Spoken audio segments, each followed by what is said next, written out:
नमस्कार सभी साथियों को। नववर्ष में उत्तम स्वास्थ्य, उत्तम समृद्धि, संयम और सफलता की हार्दिक शुभकामनाओं के साथ स्वागत है आप सभी का हमारे चैनल अननोन टू नोन में। पुलिस भर्ती की तैयारी कर रहे सभी छात्र छात्राओं के लिए आज मैथ या अर्थमेटिक के पीरियड में आपको एक महत्वपूर्ण चैप्टर नंबर सिस्टम के बारे में पढ़ाया जाएगा। नंबर सिस्टम में बहुत टाइप के क्वेश्चन आते हैं, जैसे कि परिमेय संख्या ज्ञात करो, अपरिमेय संख्या बताओ, इकाई अंक पता करो, भाजक, भागफल, शेष से संबंधित क्वेश्चन, बड़ी से बड़ी संख्या, छोटी से छोटी संख्या, दो संख्याओं का योग और अंतर, एक संख्या का योग और वर्गों उनका वर्ग, संख्या पता करना, बहुत टाइप के इसमें क्वेश्चंस रहते हैं। महत्वपूर्ण चैप्टर होता विभाज्यता के नियम कि ये अगर इससे विभाजित है तो इस पर क्या आएगा, स्टार बना देते हैं, खाली स्थान छोड़ देते हैं, आदि आदि प्रकार के इसमें क्वेश्चन पूछे जाते हैं। ऐसे सब उसके बारे में बताना इतना संभव नहीं है। तो आज पहले हम विगत परीक्षाओं में इससे कौन कौन से किस टाइप के क्वेश्चन पूछे गए, विगत जो भी पुलिस भर्ती से संबंधित परीक्षाएं हुई हैं उसमें कौन से क्वेश्चन पूछे गए हैं, और जिससे कि आप ये परिचित हो जाएं कि क्वेश्चन का लेवल और उसका टाइप कैसा रहता है इस चैप्टर से। इसके बाद फिर इससे रिलेटेड क्वेश्चन आपको दूसरे वीडियो में कराए जाएंगे। जैसे देखिए इसमें जो क्वेश्चन पूछे गए हैं वो पहले शुरू करते हैं। जैसे पूछा गया है अपरिमेय संख्या का क्वेश्चन पूछा गया। पहले 4 संख्याएं दी हैं और अपरिमेय संख्या बतानी है। ऑप्शन इसमें दिए हैं 4। जैसे क्वेश्चन फर्स्ट है इसमें ये दिया है, ऐसे दे दें, चाहे आप अलग अलग लिख लें, √12/√3। एक दूसरा जो आपका ऑप्शन दिया है √4/√25। जो तीसरा दिया है वो दिया है आपका √20/√4। और जो चौथा दिया है वो दिया है √63/√28। ये दिए गए हैं ऑप्शन। और बस ये बोला गया इसमें अपरिमेय संख्या कौन सी है। देखिए यहाँ पर रूट लिखा है, यहाँ पर रूट मतलब वर्गमूल का निशान, दोनों में रूट लगा है, तो दोनों के आप चाहे तो एक कंबाइंड ऐसे करके लगा लें, ऐसे आप लगा सकते हो। ठीक है, आसान तरीका यही है। इससे इसको काट दो 4। अब 4 एक पूर्ण वर्ग संख्या होती है, कितने की होती है 2। अब ये अगर पूर्णांक आ गया तो ये अपरिमेय नहीं होती है। ठीक, अब ये क्या हो गया, इसमें अगर 1 लगा दें हम तो ये 2 का हो जाएगा, 5 का। ये भी एक परिमेय संख्या होगी, क्योंकि परिमेय संख्या की ये परिभाषा होती है कि जिसको हम P/Q के फॉर्म में लिख ले वो संख्याएं हमारी परिमेय संख्याएं होती हैं। और जो परिमेय है वो फिर अपरिमेय नहीं होगी, क्योंकि अपरिमेय परिमेय का उल्टा होता है। बस इतना ध्यान रखना होता है कि वहां पर Q जो है हमारा वो 0 के इक्वल ना हो, क्योंकि अगर ये 0 होगा या अपॉन में 0 होगा तो ये इनफिनाइट हो जाएगी। अब जब यहाँ आ गए एक ऐसे रूल लगाएंगे तो 20 नहीं होता है किसी का, इसको डिवाइड करेंगे 5। अब 5 एक पूर्ण वर्ग नहीं होता है तो ये √5 हो गया, तो ये आपकी संख्या जो हुई यही अपरिमेय संख्या हो जाएगी। और इसको अगर हम देखें तो 7 से हो जाते हैं, 9 जा 7 4 जा, और रूट लगा है तो ये 3/2 हो जाएगा, तो ये कैसी हो जाएगी, ये परिमेय संख्या हमारी हो जाएगी। तो अपरिमेय संख्या हमारा कौन हुई इसमें से, जो थर्ड ऑप्शन में दिया था √20/√4। तो परिमेय अपरिमेय पता करने का सबसे अच्छा यही तरीका होता है। अब इसमें दूसरा क्वेश्चन पूछा गया है 11 से विभाजित होने वाली, 11 से विभाजित होने वाली 4 अंकों की सबसे छोटी संख्या। अब देखिए सबसे छोटी अंक संख्या कौन होगी, जो 11 से विभाजित होगी, 1 0 0 1। ये क्यों लिखा है? देखो सबसे छोटी जब संख्या हम लिखते हैं तो कल मैंने बताया था एक वीडियो में, पहले 1 लिखते हैं। अगर 4 अंकों की सबसे छोटी है तो ये हो गया, 3 जीरो बढ़ा दिए। लेकिन अब ये बोला गया ये 11 से विभाजित होगी नहीं, 11 से विभाजित हो सबसे छोटी हो 4 अंकों की, तो यहाँ 1 लिख दिया हमने। क्यों? कि ये एक नियम होता है ऐसे अल्टरनेट, अगर हम प्लस करके माइनस करेंगे अंतर 0 आ जाए तो वो संख्या 11 से विभाजित हो जाती थी, हो गया 1001।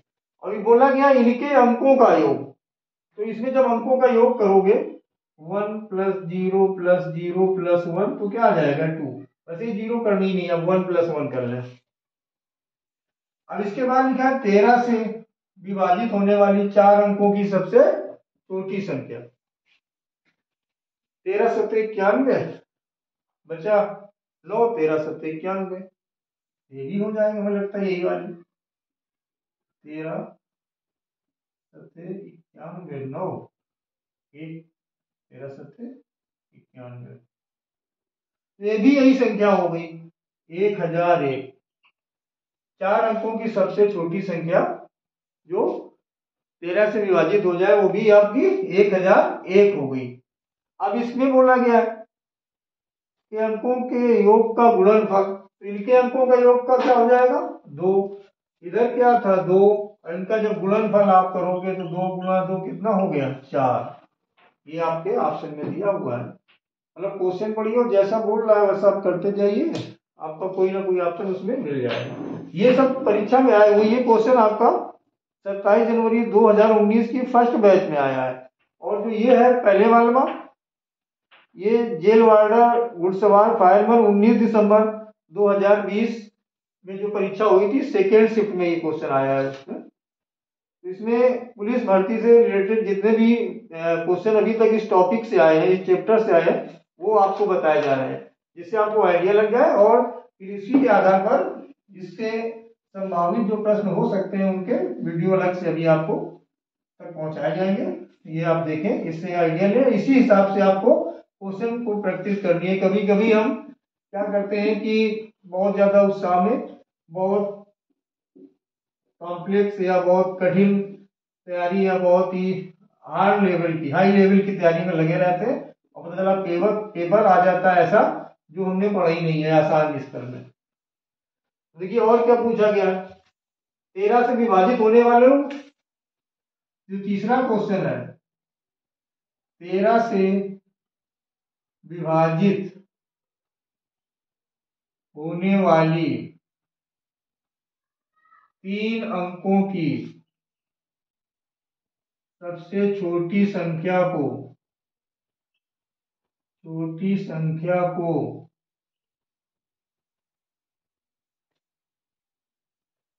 सबसे छोटी संख्या को 16 से विभाजित करने पर 16 से विभाजित करने पर शेष फल होगा,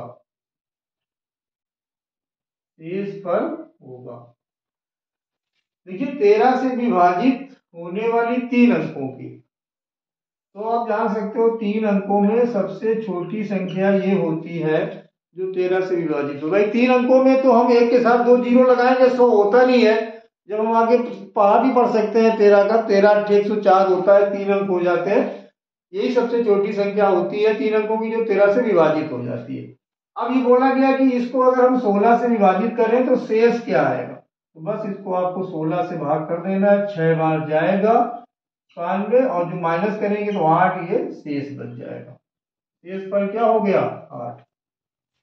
ऐसे क्वेश्चन आते हैं पेपर में और आपको बहुत ज्यादा लेवल के चक्कर में नहीं पड़े रहना है। अब बोला गया इनसे कौन सा न्यूनतम 2 पूर्णांकों का योग है जिनका गुणनफल 64 है, जिनका गुणनफल कितना है 64, गुणनफल 64 है। ऐसे 2 न्यूनतम पूर्णांक बताने हैं और न्यूनतम पूर्णांकों का योग बताना है। तो देखो जैसे कि हम जानते हैं जो 64 एक सम संख्या है, तो ये 2 से कट जाएगी तो एक इसका युग्म हो जाएगा 2 32, एक हो जाएगा 4 16, एक हो जाएगा 8 8। तो इसको अगर हम फिर सम पूछा गया योग तो ये आ जाएगा 34, ये आ जाएगा 20, ये आ जाएगा 16। तो यहाँ पर हमें पूछा क्या गया न्यूनतम, तो न्यूनतम क्या है 16। ये अगर ऑप्शन दिए हो तो आप ध्यान रखिएगा, न्यूनतम पूछ रहा था यो, और मैं अगर अधिकतम पूछता तो अधिकतम एक इसमें मैंने छूट गया है, वो आपका होगा 1 × 64।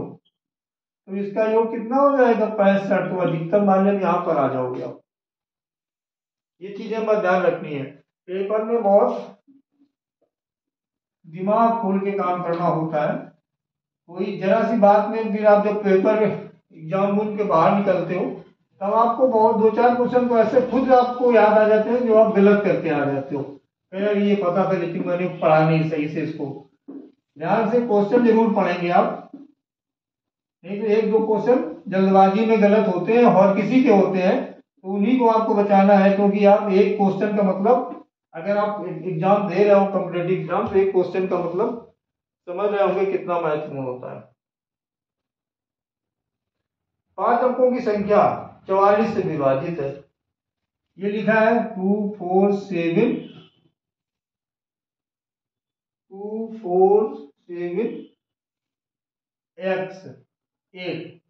ये 5 अंकों की संख्या है आपकी, और ये बोला गया कि 44 से विभाजित है। तो ये x की जगह पर क्या आएगा ये पूछा गया, और जो ऑप्शन दिए गए हैं वो दिए गए हैं आपके 1, 2, 3, 4। देखिए 44 की विभाजिता का नियम डायरेक्ट तो नहीं होता है, लेकिन आप ऐसे इसको लिख सकते हो 44 को 4 × 11, यानी ये 11 से भी विभाजित हो और 4 से भी हो। तो सबसे ये ध्यान रखना जो 4 में संख्या सम हो, ठीक। और जैसे ये 8 है आज लास्ट में, तो इसमें ये संख्या नहीं आ सकती है इसके दाई के अंतर। देखो ना तो 18 होगी ना 38 होगी, यानी विषम नहीं आएगा। अगर 8 है इकाई के अंक पर, न 18 होगा, न 38 होगा, न 58 होगा, न 78 होगा, न 98 होगा, न 118 होगा। तब यहाँ पर आपको सम चाहिए, और सम में क्या क्या दिया है 2 और 4। या तो यहाँ पर 2 आएगा या 4 आएगा। तो अगर हम पहले मान लें कि यहाँ 2 ले लें, तो 11 अब 11 से होनी चाहिए, 4 से तो हो जाएगी, लेकिन शर्त यह है कि 11 से होना चाहिए। तो 11 के लिए क्या करते हैं 8, 7, 15 और 2, 17। अल्टरनेट नंबर को हम प्लस करते हैं, 8, 7, 2, 17 हो गया। अभी जो बचे हैं इनको अल्टरनेट किया, 2, 4, 6 माइनस किया, कितना आ गया 11। यही इसका 11 के विभाजिता का नियम होता है कि अल्टरनेट प्लेस पे जो भी लेटर आए हुए, नंबर आए हुए, उनका सम करें, और फिर जो दूसरे अल्टरनेट पर आए यानी इवन पद पे और ऑड पद पर, सम की प्लेस पे और विषम की प्लेस पे जो आए उनका योग करके अंतर करें। अगर अंतर 0 या 11 का मल्टीपल आता है तो संख्या डिवाइड हो जाती है। तो यहाँ क्या आ गया 11, यानी 11 से हो जाएगी। और आखिरी में 2 अंक है कितने 28। 4 का ये नियम होता है कि आखिरी के 2 अंकों से बनने वाली संख्या अगर 4 से विभाजित है तो पूरी संख्या 4 से विभाजित हो जाती है। तो क्या मतलब हो गया कहने की ये संख्या 11 और 4 से अगर हो रही तो 44 से भी हो जाएगी। तो x की प्लेस पे क्या आएगा हमारा 2, इसका ये राइट आंसर हो गया। उम्मीद करते हैं समझ में आ रहा होगा। अब देखते हैं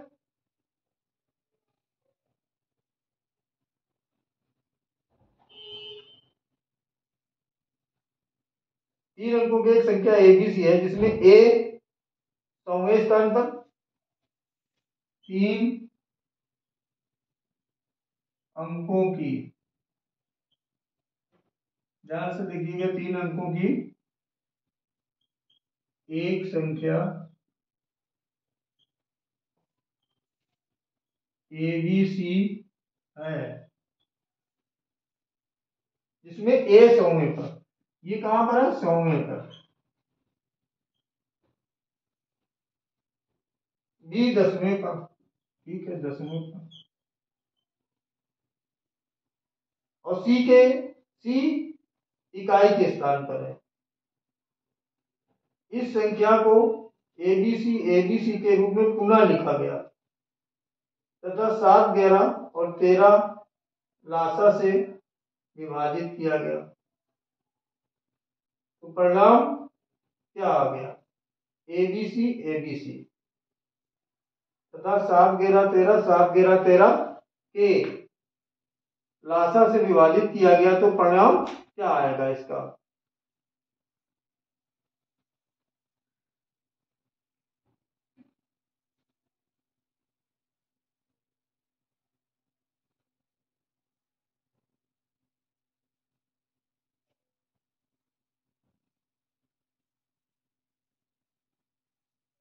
देखिए इसमें कैसे करें इसको। जैसे ये लिखा है 100वें 10वें और ये इकाई के स्थान पर, ठीक। और जो संख्या लिखी गई है आपकी वो लिखी गई एबीसी, एबीसी को ऐसे फिर से कर दिया गया एबीसी फिर एबीसी, और इसमें बोला गया 7, 11 और 13 के ये क्या है, लासा से विभाजित किया गया, लासा से विभाजित किया जाता है इसको, तो परिणाम क्या आएगा या इसका जो वो है उत्तर क्या आएगा। देखिए हमें क्या करना है, जो 7, 11, 13 दिया है इनका लासा निकालें, इनका लासा निकालेंगे तो हमारा 1001 आ जाएगा। ये बताया गया था 13 4 अंकों की सबसे छोटी संख्या 13 से कटती है और 11 से भी कट जाती है, और जब हम 13 से उसको भाग करते हैं तो 77 आता है, तो 77 में 7 भी आ जाता है, तो ये इसका लासा हो जाएगा। अब अगर इसको हम ऐसे लिखते हैं A B C A B C, तो ये है 100वें पर यानी ये 10 की पावर 5 हो जाएगी, और ये है इस पर 10वें पर। अब इसमें हमें लेना क्या है,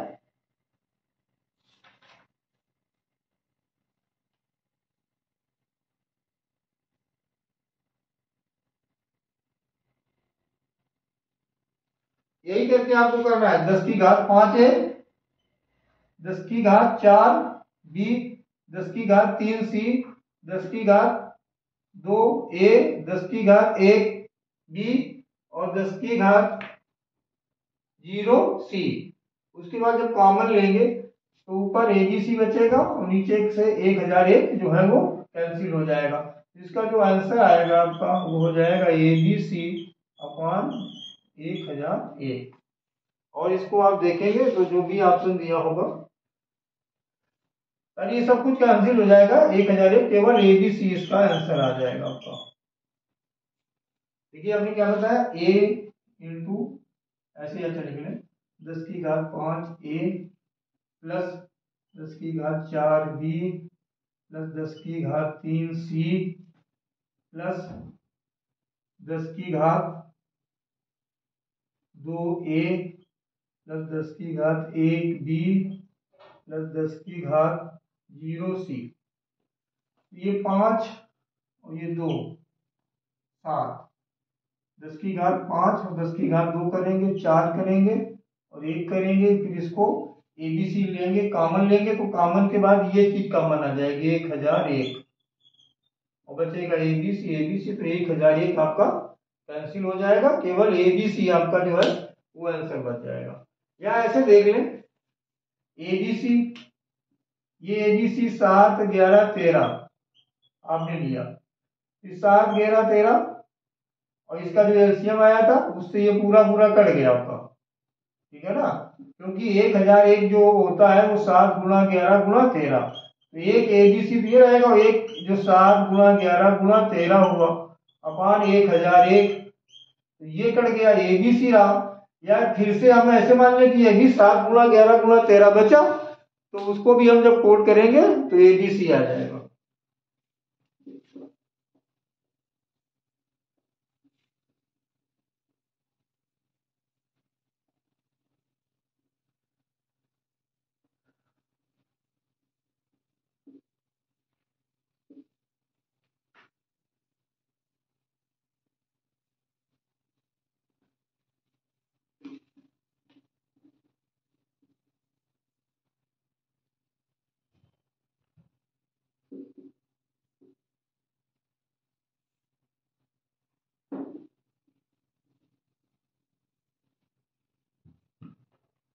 तो ये हम देखते हैं अगला क्वेश्चन, कौन संख्या अभाज्य नहीं है।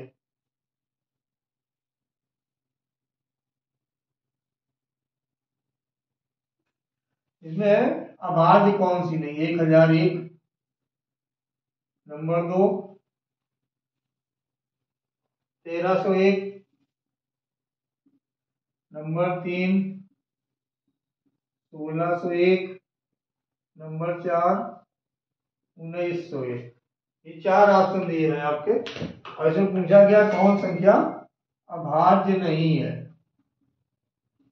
अभाज्य नहीं है पता करना है वाली ना बता देना। तो देखिए इसमें जो हम देख रहे हैं अभाज्य नहीं है यानी भाज्य, तो अभी बताया भी गया आपको 1001 ये 7 गुणा 11 गुणा 13 होता है, या ये कहें कि 1001 ऐसी सबसे छोटी संख्या होती है जो 11 से भी विभाजित हो जाती है और 13 से भी हो जाती है और 7 से भी हो जाती है, 4 अंकों की सबसे छोटी संख्या है। तो यही हो गई, जब ये 11 13 7 से डिवाइड हो रही तो अभाज्य नहीं होगी।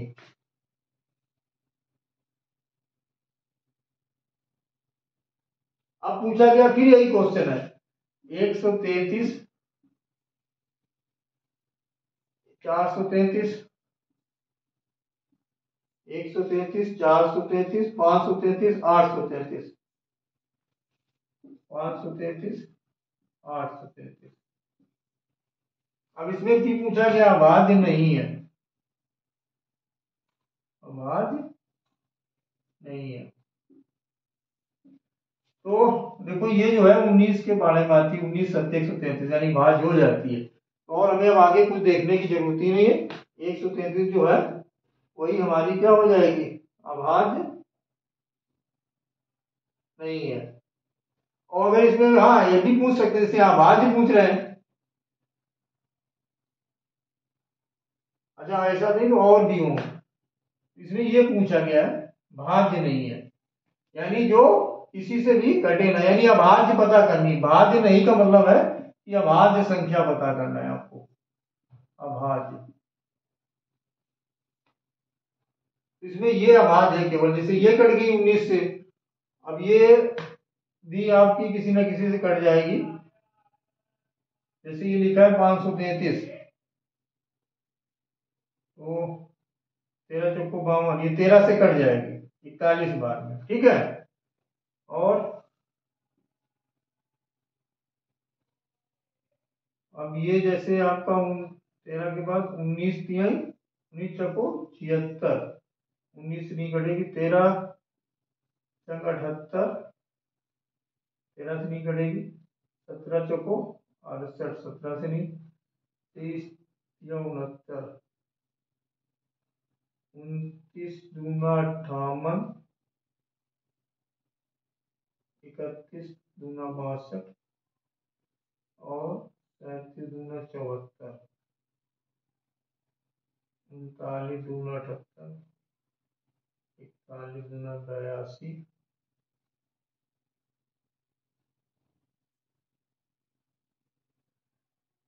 47 और 47 बचा 36,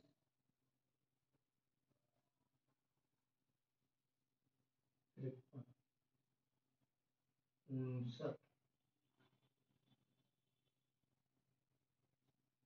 67। ये किससे कट रही है 833, ये तो देखो ये कट गई, ये कट गई, ये किसी नहीं कटती तो आंसर तो यही होगा। इसको आप एक बार चेक कर सकते हैं, देखिए एक से ज्यादा ऑप्शन नहीं दिए होंगे, भाज्य नहीं है, पहली वाली किसी से नहीं कट रही है तो यही आंसर हो जाएगा, लेकिन इसको चेक करना पड़ेगा किससे ये कट रही है।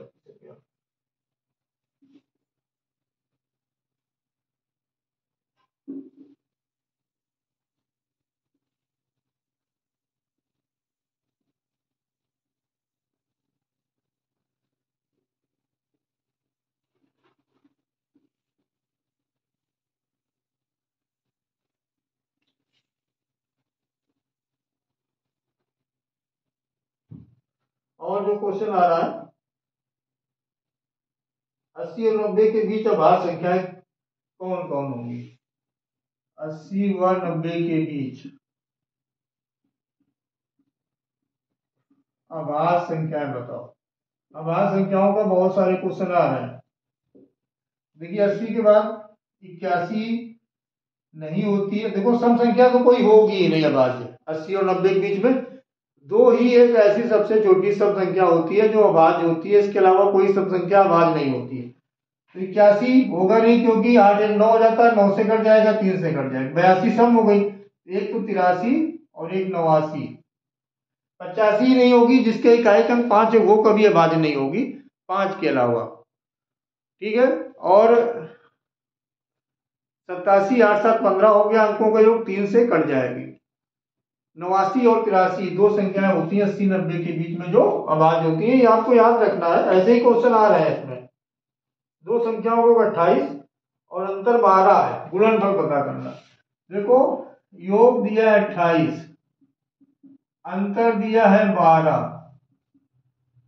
तो अब संख्याएं पता करो। पहले संख्याएं कैसे पता करोगे, इनको जोड़ के आधा कर दो तो बड़ी संख्या आ जाएगी। 28 12 40, आधा कर दिया 20, 28 में 12 घटा दो 16, आधा कर दो 8, यानी 20 और 8 संख्या। अच्छा देख लो चेक करके, 20 8 जोड़ोगे तो योग 28 आ जाएगा, घटाओगे तो अंतर 12 आ जाएगा।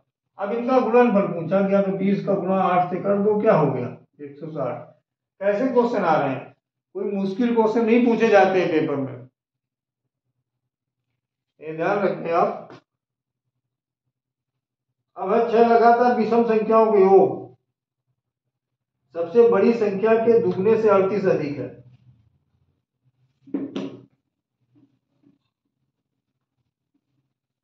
छह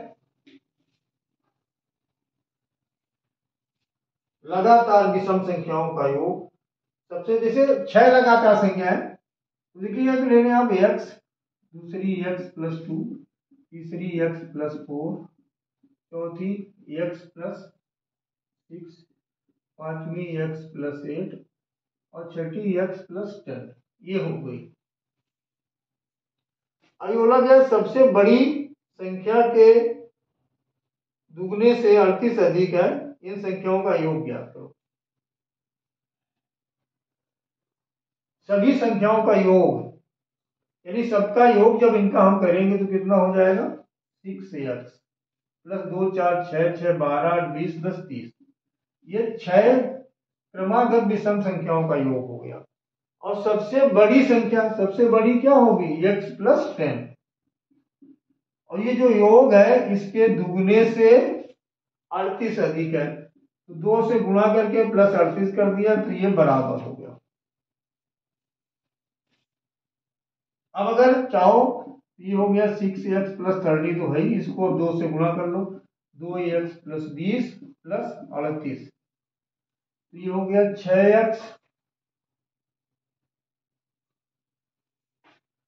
6 लगातार विषम संख्याओं का योग सबसे बड़ी संख्या के दुगने से 38 अधिक है, इन 6 संख्याओं का योग ज्ञात करना है आपको।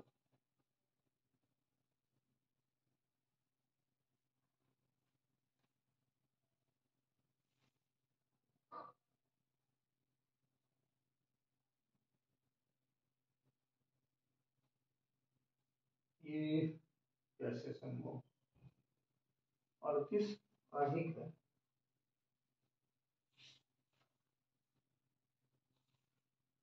छह लगातार विषम संख्या है, तो इसको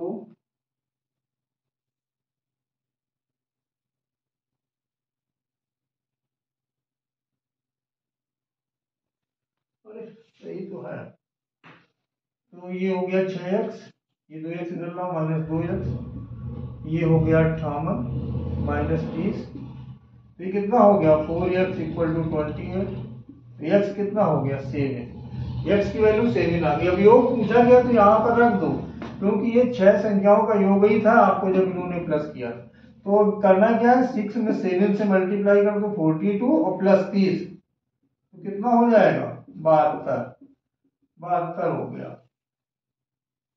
अब अगर संख्याएं पता करनी होती तो ये हो जाता है 7, ये 9, ये 11, ये 13, ये 15, ये 17, ये हो गई संख्या। अगर संख्याएं पूछ लेता, देखो सारी विषम संख्याएं हैं।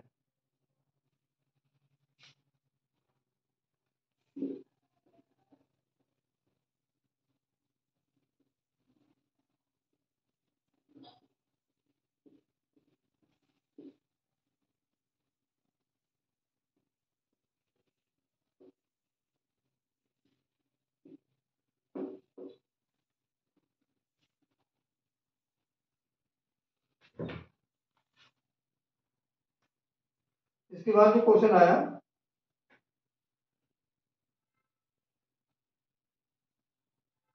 असत्य कौन है? निम्नलिखित कथनों में असत्य बताना है, जो गलत है, असत्य ढूंढना है। पहला दिया है पॉइंट, दो पूर्णांकों का योग हमेशा एक पूर्णांक होता है। दो पूर्णांकों का योग, दो पूर्णांकों का योग हमेशा एक पूर्णांक होता है। बताइए सही है गलत? तो सही है। दो पूर्णांक मतलब होल नंबर, पूरा पूर्णांक अगर आप जोड़ोगे तो पूर्णांक ही आएगा। दूसरा जो दिया है तो ये तो आपका सही हो गया, ये तो गलत है नहीं। अब दूसरा जो दिया है, दो पूर्णांकों का अंतर हमेशा, तो दो पूर्णांकों का अंतर हमेशा पूर्णांक होता है, ये भी सही। तीसरा -14 इज ग्रेटर देन -8 माइनस -7, इस तरह से लिखा। तो इसको जब हम सॉल्व कर लेंगे, और नंबर 4 है वो भी लिख लेते हैं, -5 -2 ग्रेटर देन -8। अब इसको हम देखते हैं, क्योंकि ये लगा है बड़े का निशान, कि ये वाला इधर इधर ओपन होता है, इसके बाद ये बड़ा है। अब यहाँ क्या आएगा, ये -8, लेकिन यहाँ ब्रैकेट लग गया, तो ये माइनस माइनस हो जाएगा प्लस, तो -8 + 7 क्या हो गया, -1। और इधर क्या है, -14, ये लिखा है इन्होंने, यानी कह रहे हैं कि -14 जो है वो -1 से बड़ा है। ये गलत है, क्योंकि माइनस में अगर दोनों संख्याएं हमारी माइनस में दी गई हैं, तो जो संख्या छोटी होती है माइनस की वही बड़ी होती है। तो यहाँ -14 आ गया, -1 आ गया, तो ये गलत हो गया, ये हमारा सही नहीं है। अब यहाँ अगर देखें तो जाएगा -7 बड़ा है -8 से, तो बिल्कुल सही है, क्योंकि -7 है कि -8 है, क्या बताया गया, माइनस में जो संख्या छोटी होती है देखने में वास्तव में वही बड़ी होती है।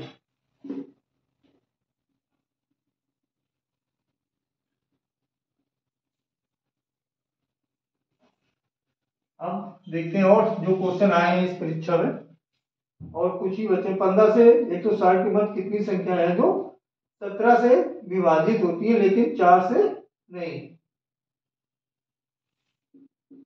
15 से 160 के मध्य कितनी संख्याएं हैं जो 17 से विभाजित? तो हम पहले 17 का टेबल लिखते हैं। 17, 34, 51, 68, 85, 102, 119, 136, 153, ये संख्याएं होती हैं 15 से 160 के बीच, जो 17 से विभाजित होती हैं। कितने से? 17 से विभाजित होने वाली, इसलिए 17 का पारा लिख दिया हमने। वो कहां तक लिखा? 160 के पहले और 15 के बाद।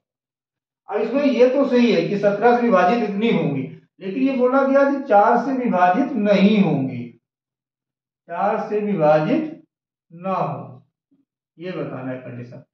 देखो इसमें ना तो ये 4 से होती, ना ये होती, ना ये होती, ना ये, ना ये, ना ये, केवल एक संख्या ये है जो 4 से विभाजित होती है। तो इसको हटा दो, गिन लो, 1 2 3 4 5 6 7 8। तो 15 से 160 के बीच में ऐसी 8 संख्याएं हैं जो 17 से विभाजित होंगी लेकिन 4 से नहीं होंगी।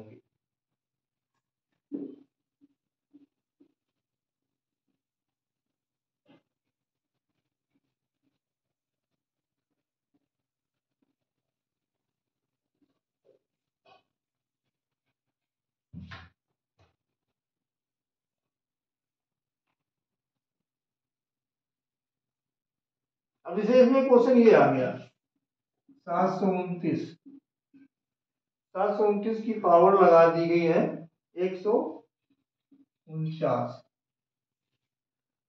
अब बताया गया इसका इकाई का अंक, क्या पता करना? इकाई का अंक भी बताया मैंने, किसमें किस किस टाइप के क्वेश्चन आते हैं। ये दिया गया है, इसमें इकाई का अंक आपसे पूछा गया है।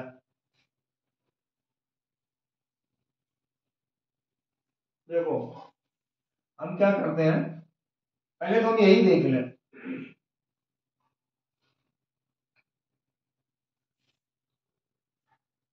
कि अगर ये इकाई का अंक यहाँ पर 9 दिया है, 9 वाले के केस के लिए, 9 वाले के केस में क्या होता है, पावर या घात विषम है तो इकाई का अंक 9 आता है, और अगर सम है तो 1 आता है। ये 9 वाले के केस लिया होता है। ये देखो 729 लिखा है, इकाई का अंक क्या है 9। अब ये पावर कितनी है 149, यानी विषम संख्या है। अगर विषम संख्या है तो 9 इकाई के अंक पर आया है, तो विषम कुछ भी हो यहाँ पर पावर, तो उसका इकाई का अंक 9 ही आएगा। और अगर पावर में जैसे ये सम हो जाता है, 150 हो जाता है, 248 हो जाता है, कुछ भी, तो वो फिर 1 आता। हालांकि ये नियम केवल 9 के लिए है। और दूसरा नियम ये होता है कि इसको आप 4 से भाग करो, 149 को 4 से भाग करें तो ये 37 बार जाएगा, 148 आएगा, और एक शेष बचेगा। एक शेष बचने का मतलब इस पे आप 9 पे 1 पावर लगाओ दोगे तो भी आपके 9 ही आएगा। लेकिन ये जब आपको कुछ ना याद रहे तब करिएगा, 9 वाले के केस में ऐसे भी आप पता कर सकते हो। यदि एक संख्या का 6/7 का 1/3 28 के बराबर है। कोई संख्या का 6/7, 6/7 मतलब 6 और अंश में आ गया 7 आ गया, का 6/7 का 1/3, अब इसका 1/3 और कर दे, का मतलब गुणा, 28 है तो संख्या बताओ, तो इसको इससे काट दो 2 बार में, दूसरे इसको काट दो 14 बार में, इसका तिरछा गुणा कर दो, 14 सते 98। ये आ गया आपका इसका आंसर। ठीक, वह छोटी छोटी सी संख्या ज्ञात करो जिसके द्वारा 1200 को एक पूर्ण बनाने के लिए गुणा किया जाना चाहिए। जैसे दिया गया है, संख्या दी गई है 12, अब ये बताना इसको अगर पूर्ण वर्ग बनाना है हमें तो किस संख्या से गुणा कर लें। देखिए बहुत आसान सा तरीका मैं बताने वाला हूं, इसके लिए आपको थोड़ा सा ध्यान देना है। संख्या लिखी गई है 1200, अब बोला गया इसमें किस छोटी से छोटी संख्या से गुणा करें कि ये संख्या पूर्ण वर्ग बन जाए। देखिए 2 जीरो है, तो ये समझ लो कि 2 जीरो आप हटा दो। जीरो जब भी किसी संख्या में जोड़े में दिए हो या पावर में दिए हो, वर्ग बनाने की बात हो, तो इनसे आप मतलब हटा दो। बचा कितना 12, 12 के आप गुणनखंड कर लो तो क्या हो गया 2 गुणा 2 गुणा 3, तो ये 2 बार जो गुणा आ जाता है यानी ये तो वर्ग हो गया 4।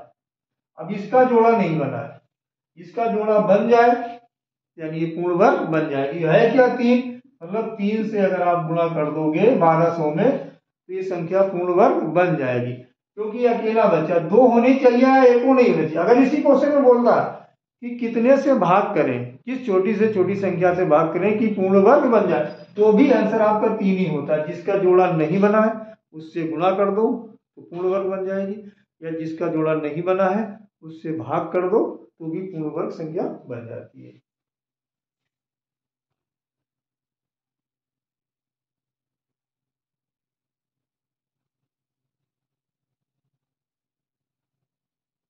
अच्छा देखो ये लिखा है अगला क्वेश्चन, 256 के वर्गमूल व 16 के वर्गमूल का गुणा करें, फिर उनका वर्गमूल ज्ञात करें। वर्गमूल ज्ञात करें, देखिए बहुत आसान सा है। 256 का वर्गमूल और 16 का वर्गमूल, तो 256 का वर्गमूल और 16 का वर्गमूल और बाद में गुणा भी करना है, तो ऐसे आप कर सकते हो। ठीक, ये होता है 16 का, ये होता है 4 का। 16 गुना 4 कितना होता है 64, और इसका फिर वर्गमूल निकालना है तो कितना हो जाएगा 8, या इसका निकाले 16, इसका निकाला 4, ये वर्गमूल हो गया। तो अब इनका गुणा कर ले 64, या इसका फिर वर्ग गुणा करके बाद अगर वर्गमूल निकालना तो इसका वर्गमूल कितना हुआ 4, इसका कितना हुआ 2, गुणा करें 8, और चाहे इनका गुणा करके रूट निकाल लें। अगर पहले से आपका वर्गमूल निकल आ रहा है तो डायरेक्ट आप पहले वर्गमूल निकाल लो, फिर उनका गुणा कर लो। नीचे दी संख्या कौन सी वर्ग संख्या नहीं है? अच्छा हाँ, ये भी देख लो। देखिए आंसर आपको देखने ही से पता चल जाएगा, क्योंकि इसमें इकाई के अंक पर 5 दिए हुए हैं और बताना है कि कौन सी संख्या वर्ग नहीं है। एक दिया है नंबर 1 12-25, दूसरा दिया है 20-25, तीसरा दिया है 42-25 और चौथा दिया है 25-25। बहुत सही। एक तो ये दिया। अच्छा इसमें एक चीज दे दी, सब में 25 दिया है आखिरी में। ये ध्यान रखिए, हो सकता है कभी ऐसा नंबर आ जाए कि 3 में 25 दिया हो, एक में दाई की जगह पर 2 के अलावा और कोई संख्या लिखी हो। 5 के इकाई के स्थान पर और दाई पर अगर 2 नहीं है तो संख्या कभी पूर्ण वर्ग बन ही नहीं सकती या हो ही नहीं सकती। लेकिन इस केस में क्या है, सब में 25-25-25 ही लिखा है। तो अब आगे क्या करते हैं, कौन सी नहीं है, तो ये चेक करने के लिए जो संख्या बची है हमारा 25 के बाद क्या 12, इसके हम फैक्टर करें 3 गुणा 4, ये होते हैं। मतलब 2 लगातार आने वाली संख्याओं का गुणनफल होना चाहिए। अब 6 गुणा 2 ना कर लीजिएगा। अब ये क्या होता है 20, ये क्या होता है 4 गुणा 5, यानी 3 जो 12-25 था 3 गुणा 4 आया यानी 35 का वर्ग हुआ। ये 20 का 4 गुणा 5 है यानी 45 का वर्ग हुआ। ये 42 यानी 6 गुणा 7 है तो ये 65 का वर्ग होगा। छोटा वाला अंक लेते हैं, ठीक। अब ये 25, ये तो 5 गुणा 5 होता है, 2 क्रमागत संख्या तो वही नहीं है, 5 6 होता 30 होता, तो ये पूर्ण वर्ग होती। यहाँ पर यही वाली संख्या पूर्ण वर्ग आपकी नहीं है। बिना आप पेन कॉपी उठाए ऐसे इनको चेक कर सकते हैं। अब तो आज ये जो आपका कौन सा टॉपिक था, नंबर सिस्टम, नंबर सिस्टम या संख्या पद्धति, इससे बहुत टाइप के क्वेश्चन आते हैं। और वो क्वेश्चन का जो आपने अभी पैटर्न देखा या लेवल देखा, वो बहुत ज्यादा मुश्किल नहीं होता है। टाइप्स बहुत होते हैं क्वेश्चन के, लेकिन लेवल बहुत आसान होता है। इसलिए मैंने आज जो विगत वर्षों में पुलिस भर्ती परीक्षा से संबंधित जितने, चाहे जेल वार्डन हो, घुड़सवार हो, कांस्टेबल हो, जिस टाइप के क्वेश्चन नंबर सिस्टम संख्या पद्धति से पूछे गए वो आज अभी इस वीडियो के माध्यम से बताए हैं। और जिससे को आपको आइडिया रहेगा, जिससे को आप बहुत ज़्यादा हाई लेवल में ना जाएं, अपने को संयमित रखें और ऐसी तैयारी करें जो आपके काम आ सके। तो आज के वीडियो में इतना ही। अभी केवल क्वेश्चन कराए गए, नेक्स्ट वीडियो में जो संभावित प्रश्न नंबर सिस्टम के पूछे जा सकते हैं उनके बारे में अगला वीडियो आप तक पहुंचाया जाएगा। धन्यवाद।